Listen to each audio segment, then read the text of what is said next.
Hello, good morning. आज हम इन हसीन वादियों में, बहुत सुबह का मौसम बहुत सुहाना, और आज बहुत ज़्यादा पाला पड़ा है और ठंड भी बहुत ज़्यादा है।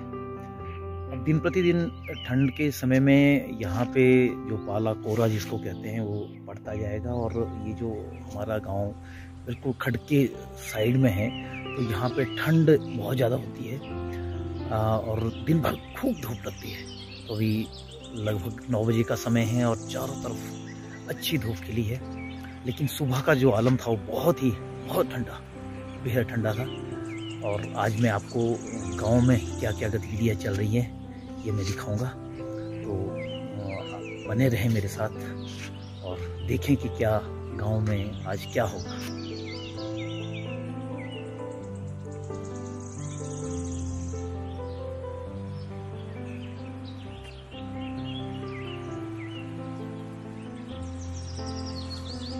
यहाँ पे हमने ये लहसुन की क्यारियाँ लगाई है और लहसुन जम की भी है, छोटा छोटा है। अब इसमें ये छोटी निंदाई करनी जरूरी है और इसको आहिस्ता आहिस्ता हम थोड़ा सा इसको गुड़ाई करेंगे ताकि इसमें जो खरपतवार है वो ख़त्म हो जाए और इसमें आगे जल्दी चले।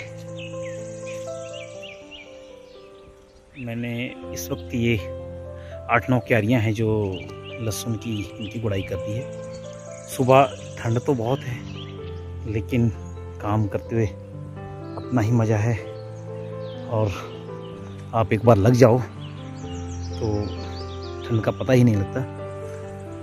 आज कोहरा, जैसे मैंने पहले भी बताया, बहुत ज़्यादा है और धूप भी यहाँ प्रॉपर नहीं आई है। तो ठंड में जब भी आप काम करो तो इन ग्लव्स का इस्तेमाल ज़रूर करो। ये ग्लव्स है और इससे एक तो आपको ठंड नहीं लगेगी और एक आपके हाथ बिल्कुल सेफ रहेंगे। आपको बिल्कुल भी ऐसा महसूस नहीं होगा जैसे आप एकदम से कहीं ठंडे में काम कर रहे हो।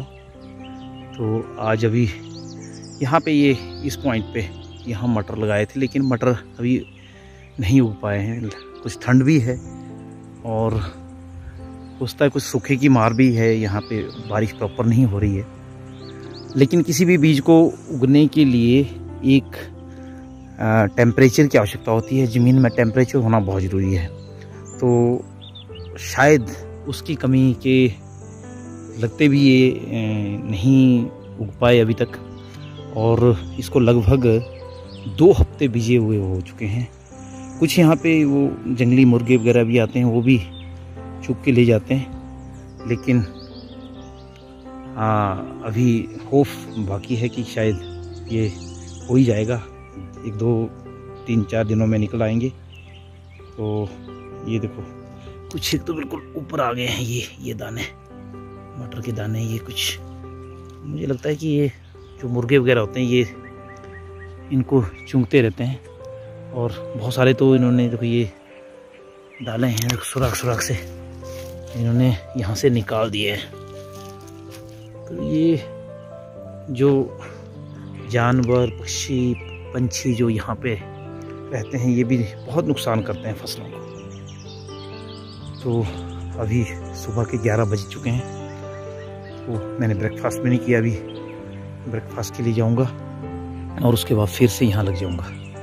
ये आप देख रहे हैं, ये यहाँ पे गोबर फेंका है और ये हमारे भाई साहब रोज़ यहाँ पे फेंक जाते हैं। और एक बहुत ज़रूरत थी मेरे पास, एक्चुअली पशु नहीं है, तो ये इनकी मेहरबानी है। इन्होंने यहाँ पे मुझे इस खेत के लिए गोबर दिया है और ये आगे आने वाले समय में एक खाद का काम करेगा। तो एक्चुअल में इसको भी एक तरह से तरतीब में लगाना होता है नीचे, ताकि ये बिल्कुल बराबर लग जाए, तो ये सड़ेगा। अन्यथा ये अगर वैसे ही रहेगा तो वैसे सूखता जाएगा और इतना नहीं सड़ पाएगा और एक अच्छी खाद नहीं बन पाएगी। तो आज ये भी एक मेरे पास काम है। ये मैंने अभी बिल्कुल इसको सीधे लगाना है नीचे, और बिल्कुल वो अच्छी तरह से तरतीब से लगाने के बाद फिर इसमें वो जो प्रोसेस रहता है सड़ने का वो रहेगा।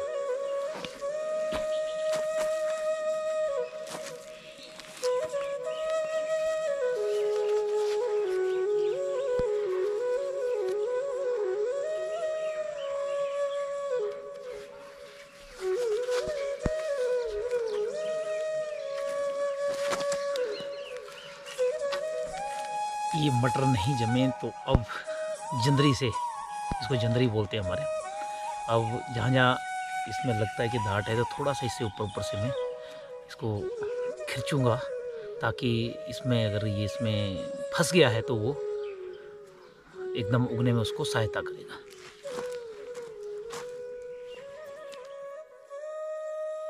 कई बार क्या होता है कि जब आप किसी बीज को खेतों में बीजते हैं और अचानक उसके ऊपर बारिश हो जाती है तो उस बीज के ऊपर एक पपड़ी सी जम जाती है, जिसको बाद में तोड़ना पड़ता है, जिस प्रोसेस को मैं अभी कर रहा हूँ, ताकि उसको उगने में थोड़ी सहायता मिल जाए। तो आज इसी को मैं कर रहा हूँ। अब इसके बाद मैं यहाँ पे जो ये शेज लगी है, जो गोबर फेंका, इसको प्रॉपरली नीचे लगाऊंगा ताकि ये बिल्कुल तह तह के साथ लग जाए और फिर इसमें जो इसको सड़ने का, जो इसको बनने का, इसको तैयार होने का जो प्रोसेस है वो जारी हो जाए।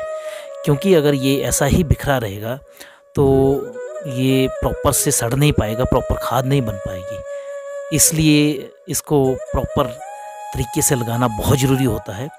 नहीं तो अगर आप इसको प्रॉपर तरीके से नहीं लगाएंगे तो ये खाद नहीं बनेगी और सूखा सूखा सा रहेगा और इसको फिर गोबर को जो इसका महत्व होना चाहिए खेती के लिए वो एक महत्वपूर्ण चीज़ नहीं बन पाएगी। तो है बहुत टफ ये काम, इतना आसान नहीं है जितना दिखता है। आप बिल्कुल एक बार जब किसान को अपने खेतों में उतरना पड़ता है तो मिट्टी के साथ खेलना पड़ता है, तो इस तरह का ये प्रोसेस होता है, लेकिन बहुत मज़ेदार होता है, एक आनंद आता है और इसको एंजॉय करते हुए मैं कर रहा हूँ और आप लोग भी करते होंगे। अब बस थोड़ा बाकी रह गया है। धूप भी तेज़ हो रही है, अब तो पहले ठंड थी, अब तेज़ हो रही है धूप और थोड़ा थकान भी महसूस हो रही है।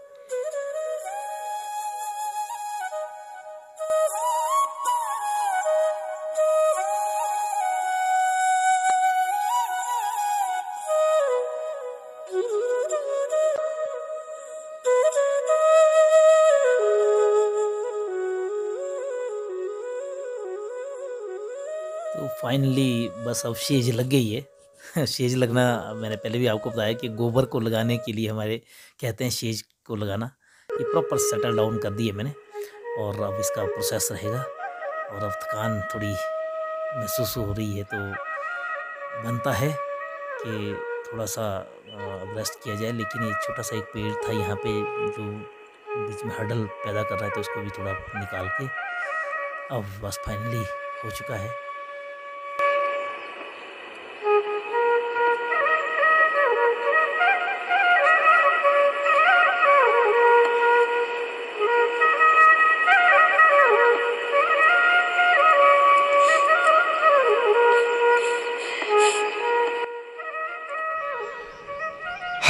आज ये बहुत बड़ा काम ख़त्म हो गया।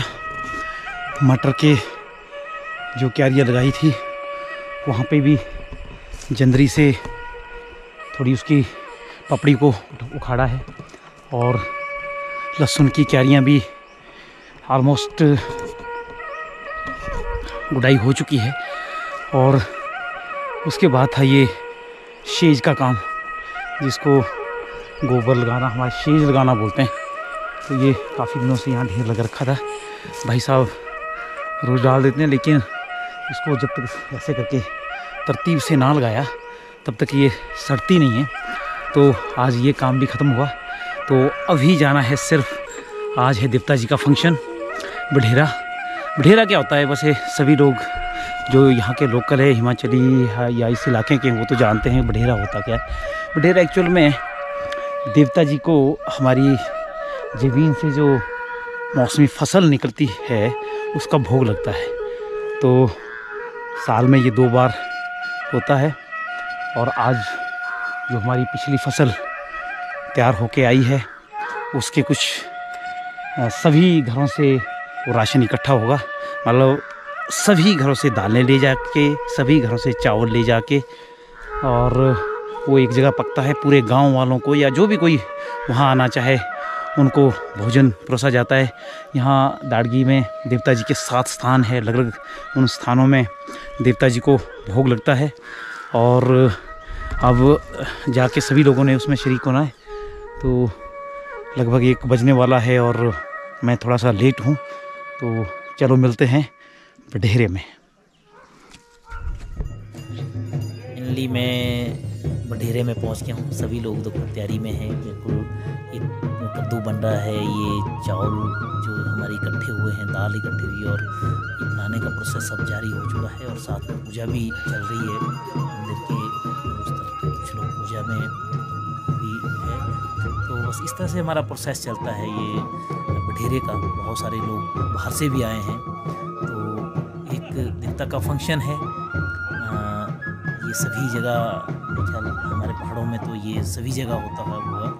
तो बस अब सारा दिन यहाँ पे हम सभी देवता जी के पास ही रहेंगे। और डॉक्टर साहब, हाँ जी महाराज, धाम लगी पड़ने।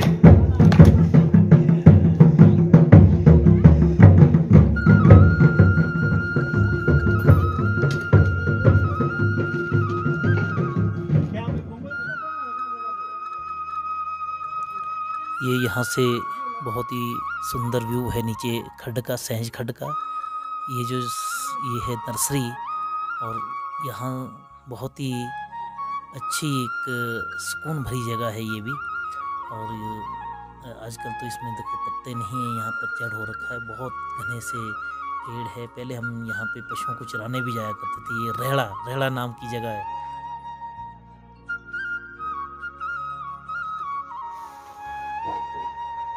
ये जो सामने रोड है ये दाड़गी से कनेक्ट हो चुका है नगर की तरफ, और ये इसके बनने से बहुत ज़्यादा सुविधा हो गई है। जिन्होंने तत्तापानी, कसोग या लूरी, रामपुर की तरफ जाना है, उनके लिए बहुत शॉर्टेस्ट वे हो गया है अब ये वाया मठोड़ घाट। आज ये जो हमारे यहाँ भंडारा हो रहा है, जिसको हम बडेरा कहते हैं कि बडेरा और भंडारा ये एक ही शब्द के पर्यायवाची है। हम यहाँ अपनी भाषा में इसको बडेरा कहते हैं। और जो देवता जी के प्रांगण में ये भोज बनता है, देवता जी को चढ़ता है और सभी लोग इसको उसके बाद ग्रहण करते हैं। तो ये है सारा हमारा देवस्थान। मैंने पहले भी वीडियो में आप लोगों को दिखाया। तो आज गांव में सारे लोग जो जितने भी है वो सभी यहीं भोजन करेंगे, और इस भोजन को बड़ा पवित्र माना जाता है। तो इसके पश्चात यहाँ पे आज पंचायत भी होती है। पंचायत देवता जी की पंचायत होती है हमेशा। जब भी हमारे हर महीने के जो फर्स्ट रविवार संडे रहता है, जिसको हम जेठतवार भी कहते हैं, उस दिन यहाँ देवता जी की पंचायत होती है। बड़े दूर दूर से लोग आते हैं और अपनी समस्याओं को लेके भगवान जी देवता जी के पास आते हैं, और देवता जी इनका निवारण करते हैं, ऐसा विश्वास है।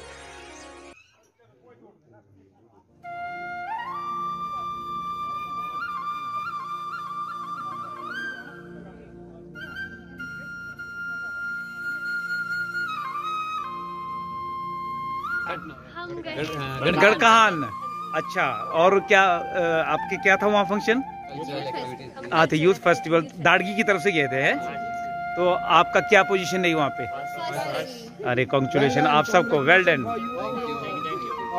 ये हमारा प्राइड है दाड़गी गांव का। Very good, very good, very good. अच्छा, डिस्ट्रिक्ट के लिए शाबाश, गुड।